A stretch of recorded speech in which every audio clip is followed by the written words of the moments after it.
ക്ലാസ്സസിലേക്ക് എല്ലാവർക്കും സ്വാഗതം. അപ്പോൾ ഇന്ന് നമ്മൾ നോക്കാൻ പോകുന്നത് +1 സ്റ്റാൻഡേർഡിന്റെ എക്കണോമിക് സബ്ജക്റ്റിന്റെ ബാക്കി പോർഷൻസ് ആണ്. അതായത് നമ്മൾ സ്റ്റാറ്റിസ്റ്റിക്സിന്റെ ഭാഗത്തിലത്തെ കളക്ഷൻ ഓഫ് ഡാറ്റ എന്ന പാഠഭാഗത്തിലത്തെ ബാക്കി പോർഷൻസ് ആണ് നമ്മൾ ഇന്ന് നോക്കുന്നത്. അപ്പോൾ നമ്മൾ കഴിഞ്ഞ ക്ലാസ്സിൽ കളക്ഷൻ ഓഫ് ഡാറ്റയെ കുറിച്ചൊക്കെ ഡീറ്റെയിൽ ആയിട്ട് പറഞ്ഞു. അതിൽ പ്രൈമറി ഡാറ്റ കളക്ഷൻ മെത്തേഡ്സിനെ കുറിച്ചാണ് കഴിഞ്ഞ ക്ലാസ്സിൽ ഡിസ്കസ് ചെയ്തത്. ഇനി നമുക്ക് സെക്കൻഡറി ഡാറ്റ എങ്ങനെയൊക്കെ കളക്ട് ചെയ്യാമെന്ന് നോക്കാം. അപ്പോൾ സെക്കൻഡറി ഡാറ്റ പ്രധാനമായിട്ടും കളക്ട് ചെയ്യുന്നത് രണ്ട് സോഴ്സസിലൂടെയാണ്. അതായത് പബ്ലിഷ്ഡ് സോഴ്സസ് ഉണ്ട്, അൺപബ്ലിഷ്ഡ് സോഴ്സസ് ഉണ്ട്. അതിൽ പബ്ലിഷ്ഡ് സോഴ്സസിൽ കുറച്ചധികം കാര്യങ്ങൾ വരുന്നുണ്ട്. അതെന്തൊക്കെയാണെന്ന് നമുക്ക് ആദ്യം നോക്കാം. ആദ്യമായിട്ട് വരുന്നത് reports and publications of the central, state, അതുപോലെ തന്നെ ലോക്കൽ ഗവൺമെന്റ്.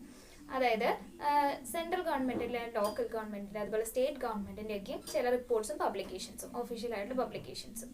അതാണ് ഒന്നാമത്തേതായിട്ട് വരുന്നത്. ഇനി രണ്ടാമത്തേതായിട്ട് വരുന്നത് reports and publications of the trade, അതായത് ട്രേഡ് അതുപോലെ കോമേഴ്സ് റിലേറ്റഡ് ആയിട്ടുള്ള ഏജൻസീസ് ഉണ്ടായിരിക്കും. അതിൻ്റെയൊക്കെയും പബ്ലിക്കേഷൻസ്. പ്രധാനമായിട്ടും പറയുന്നത് ചാർട്ടേഡ് അക്കൗണ്ടന്റ് ഓഫ് ഇന്ത്യയുടെ institute of chartered accountant of India, അതുപോലെ തന്നെ ഇന്ത്യൻ ചേംബർ ഓഫ് കോമേഴ്സ്, അതിൻ്റെയൊക്കെ ഒഫീഷ്യൽ പബ്ലിക്കേഷൻസും കാര്യങ്ങളൊക്കെ. പിന്നെ മറ്റുള്ള ഇന്റർനാഷണൽ ഏജൻസീസ് ആയിട്ടുള്ള ഇന്റർനാഷണൽ ബോഡീസ് ഉണ്ട്. അതായത് UNO, അതുപോലെ തന്നെ ഇന്റർനാഷണൽ മോണിറ്ററി ഫണ്ട്, അതുപോലെ തന്നെ ഇന്റർനാഷണൽ ഫിനാൻഷ്യൽ കോർപ്പറേഷൻ, അങ്ങനെയുള്ള ഇന്റർനാഷണൽ ബോഡീസിൻ്റെയൊക്കെ റിപ്പോർട്ട്സും അതുപോലെ തന്നെ ഒഫീഷ്യൽ പബ്ലിക്കേഷൻസും ഒക്കെ വരും. പിന്നെ നാലാമതായിട്ട് വരുന്നത് ഫിനാൻഷ്യൽ ആൻഡ് എക്കണോമിക് ജേർണൽസ് വരുന്നുണ്ട്. പിന്നെ reports and publications of John stock കമ്പനീസിന്റെ റിപ്പോർട്ട്സും കാര്യങ്ങളൊക്കെ. അതായത് ആനുവൽ റിപ്പോർട്ട്സ് ആണ് മെയിനായിട്ടും വരുന്നത്. ഓക്കെ, ജോൺ സ്റ്റോക്ക് കമ്പനീസിന്റെ അങ്ങനെയുള്ള കാര്യങ്ങളൊക്കെയാണ് പ്രധാനമായിട്ടും ഈ പബ്ലിഷ്ഡ് സോഴ്സസിൽ വരുന്നത്. ഇനിയും കുറേ കാര്യങ്ങളൊക്കെ എക്സ്ട്രാ ആയിട്ട് വേണമെങ്കിൽ നമുക്ക് ചേർക്കാം. പ്രധാനമായിട്ടും വരുന്നത് ഇത്തരം കാര്യങ്ങളൊക്കെയാണ്. ഓക്കെ, ഇനി അടുത്തതായിട്ട് നമുക്ക് അൺപബ്ലിഷ്ഡ് സോഴ്സസ് എന്തൊക്കെയാണെന്ന് നോക്കാം.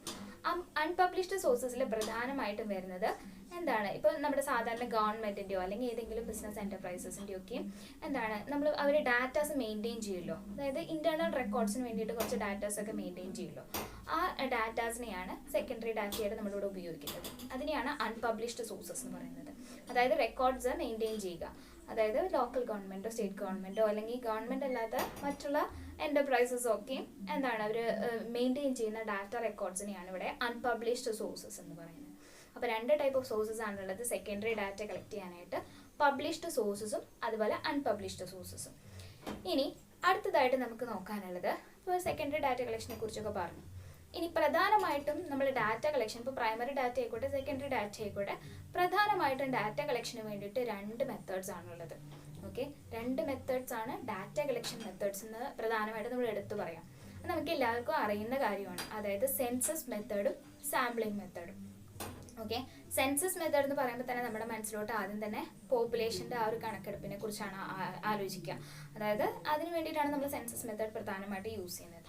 അതായത് ഓരോ വ്യക്തിയുടെയും ഈച്ച് യൂണിറ്റിൽ നിന്നും നമ്മൾ ഡാറ്റാസ് കളക്ട് ചെയ്യുന്ന മെത്തേഡിനെയാണ് സെൻസസ് മെത്തേഡ് എന്ന് പറയുന്നത്. സാധാരണയായിട്ട് ഒരു പോപ്പുലേഷൻ്റെ കാര്യത്തിലാണ് നമ്മൾ സെൻസസ് മെത്തേഡ് യൂസ് ചെയ്യുന്നത്.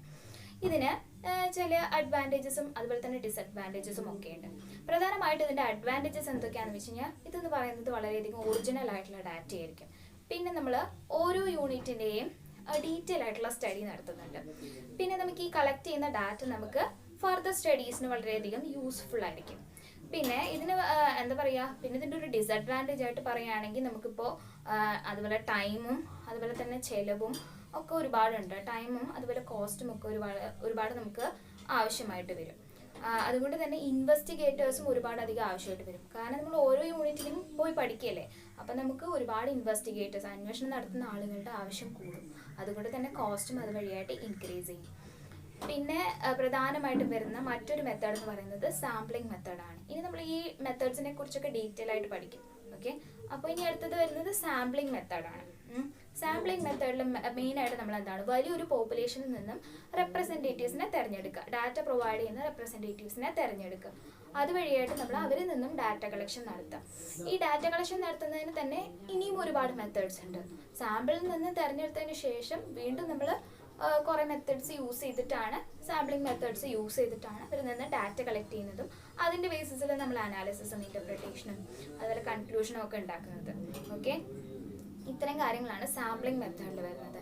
ഇനി ഈ സാമ്പിളിംഗ് മെത്തേഡിൻ്റെ ഏറ്റവും വലിയൊരു ഗുണം എന്താണെന്ന് വെച്ച് കഴിഞ്ഞാൽ ഇതധികം ടൈം കൺസ്യൂമിങ് ഒന്നുമല്ല, നമുക്ക് വേഗം തന്നെ ഡാറ്റാസ് നമുക്ക് കളക്ട് ചെയ്യാനായിട്ട് സാധിക്കും. പിന്നെ ഇപ്പോൾ സെൻസസ് മെത്തേഡ് ആണെങ്കിൽ ഒരുപാട് ആക്യുറേറ്റ് ആണ്, അതുപോലെ തന്നെ റിലയബിൾ ആണ് ഡാറ്റ എന്ന് പറയുന്നത്. ഇവിടെയും ചില കാര്യങ്ങളിലൊക്കെ ആക്യുറേറ്റ് ആണ്. കാരണം എന്താ വെച്ച് കഴിഞ്ഞാൽ ഇൻവെസ്റ്റിഗേറ്റേഴ്സിന് കറക്റ്റ് ആയിട്ടുള്ള ആ ഒരു ഡാറ്റ കളക്ട് ചെയ്യുന്നതിന് കറക്റ്റ് ആയിട്ടുള്ള ആ ഒരു യോഗ്യതയുണ്ടെങ്കിൽ, അവരുടെ ഒരു എക്സ്പീരിയൻസ് അതിൽ കൂടുകയാണെങ്കിൽ, അല്ലെങ്കിൽ അവരുടെ ക്വാളിഫിക്കേഷൻ അനുസരിച്ച് നല്ല ക്വാളിഫിക്കേഷനൊക്കെ ഉള്ള ഇൻവെസ്റ്റിഗേറ്റേഴ്സ് ആണെങ്കിൽ അവർ പെട്ടെന്ന് നമുക്ക് ഡാറ്റ കളക്ട് ചെയ്ത് തരും. അപ്പോൾ അന്വേഷണ ഉദ്യോഗസ്ഥൻ്റെ ആ ഒരു അദ്ദേഹത്തിന് ഡിപ്പെൻഡ് ചെയ്തിരിക്കും ഡാറ്റ കളക്ഷൻ്റെ ആ ഒരു ആക്യുറസിയും അതുപോലെ തന്നെ റിലയബിലിറ്റിയും ഒക്കെ. ഓക്കെ, അപ്പോൾ അതാണ് സാമ്പിളിംഗ് മെത്തേഡിൽ ഒരു ബെനിഫിറ്റ് എന്ന് പറയുന്നത്. ഇത് അധികം ടൈം കൺസ്യൂമിംഗ് ഒന്നുമല്ല, പിന്നെ കോസ്റ്റ് എഫക്റ്റീവ് ആണ്, അധികം ചിലവൊന്നും വരുന്നില്ല ഡാറ്റാസ് കളക്ട് ചെയ്യാനായിട്ട്. പിന്നെ പറയേണ്ട ഒരു കാര്യം എന്താണെന്ന് വെച്ച് കഴിഞ്ഞാൽ സാമ്പിളിംഗ് മെത്തേഡിൽ ഒരു പ്രശ്നം എന്താണെന്ന് വെച്ച് കഴിഞ്ഞാൽ സാമ്പിളിംഗ് എറേഴ്സിനുള്ള ചാൻസ് ഉണ്ട്. അതായത് നമ്മൾ എടുക്കുന്ന ആ ഒരു പർട്ടിക്കുലർ വ്യക്തി, ഒരു ഗ്രൂപ്പിൽ നിന്നും എടുക്കുന്ന ഡാറ്റ പ്രൊവൈഡ് ചെയ്യാൻ വേണ്ടിയിട്ട് നമ്മൾ തിരഞ്ഞെടുക്കുന്ന ആ പർട്ടിക്കുലർ വ്യക്തിക്ക് ചിലപ്പോൾ ഡാറ്റ പ്രൊവൈഡ് ചെയ്യാൻ കഴിയാത്തൊരു സ്ഥിതി വരികയാണെങ്കിൽ, അല്ലെങ്കിൽ അദ്ദേഹം പ്രൊവൈഡ് ചെയ്യുന്ന ഡാറ്റ തെറ്റാണെങ്കിൽ ആ ഒരു മൊത്തം പോപ്പുലേഷൻ്റെ നമ്മളെടുത്ത ഡാറ്റ എന്ന് പറയുന്നത് തെറ്റായിരിക്കും. അല്ലെങ്കിൽ അദ്ദേഹത്തിൻ്റെ അസംഷൻ്റെ ബേസിസിലാണ് എടുക്കുന്നതെങ്കിൽ അതായിരിക്കണമെന്നില്ല മറ്റുള്ളവരുടെ അഭിപ്രായം എന്ന് പറയുന്നത്. അപ്പോൾ അതൊരു സാമ്പിളിംഗ് എറേഴ്സിനുള്ള ചാൻസ് വളരെയധികം കൂടുതലാണ് സാമ്പിളിംഗ് മെത്തേഡിൽ. പക്ഷേ മറ്റേ സെൻസസ് മെത്തേഡിലാണെങ്കിൽ സാമ്പിളിംഗ് എറേഴ്സിനുള്ള ചാൻസ് വളരെയധികം കുറവാണ്. ഓക്കെ, അപ്പോൾ ഇത്രയൊക്കെയാണ് സെൻസസ് മെത്തേഡിനെ കുറിച്ചും സാമ്പിളിംഗ് മെത്തേഡിനെ കുറിച്ചും ഒന്ന് ബ്രീഫായിട്ട് പറയാനുള്ളത്. ഇനി നമുക്ക് അടുത്ത ക്ലാസ്സിൽ സാമ്പിളിംഗ് മെത്തേഡ്സിനെ കുറിച്ചൊക്കെ ഡീറ്റെയിൽ ആയി പഠിക്കാം. ടൈപ്സ് ഓഫ് സാമ്പിളിനെ കുറിച്ച് പഠിക്കാനുണ്ട്, സാമ്പിളിംഗ് മെത്തേഡ്സിനെ കുറിച്ചൊക്കെ ഡീറ്റെയിൽ ആയി പഠിക്കാനുണ്ട്. ഓക്കെ, അപ്പോൾ ഇന്നത്തെ ക്ലാസ്സിൽ നമ്മൾ ഡിസ്കസ് ചെയ്തത് പ്രധാനമായിട്ടും സെക്കൻഡറി സോഴ്സസ് ഓഫ് ഡാറ്റ എങ്ങനെ കളക്ട് ചെയ്യണമെന്നാണ്. അതായത് പബ്ലിഷ്ഡ് സോഴ്സസിൽ നിന്നും അതുപോലെ തന്നെ അൺപബ്ലിഷ്ഡ് സോഴ്സസിൽ നിന്നുമാണ് പ്രധാനമായിട്ടും നമ്മൾ സെക്കൻഡറി ഡാറ്റാസ് കളക്ട് ചെയ്യുന്നത്. ഇനി പിന്നെ പറഞ്ഞത് എന്താ വെച്ച് കഴിഞ്ഞാൽ പ്രധാനമായിട്ടുള്ള ഡാറ്റ കളക്ഷൻ മെത്തേഡ്സ് ഏതൊക്കെയാണ്, സാധാരണയായി നമ്മൾ യൂസ് ചെയ്യുന്ന ഡാറ്റ കളക്ഷൻ മെത്തേഡ്സ്. അത് സെൻസസ് മെത്തേഡും സാമ്പിളിംഗ് മെത്തേഡും ആണെന്ന് പറഞ്ഞു. ഇനി അതിനെക്കുറിച്ചുള്ള ഡീറ്റെയിൽ ആയിട്ടുള്ള കാര്യങ്ങൾ നമുക്കിനി അടുത്ത ക്ലാസ്സിൽ ഡിസ്കസ് ചെയ്യാം. ഓക്കെ, അപ്പോൾ താങ്ക് യു സോ മച്ച്.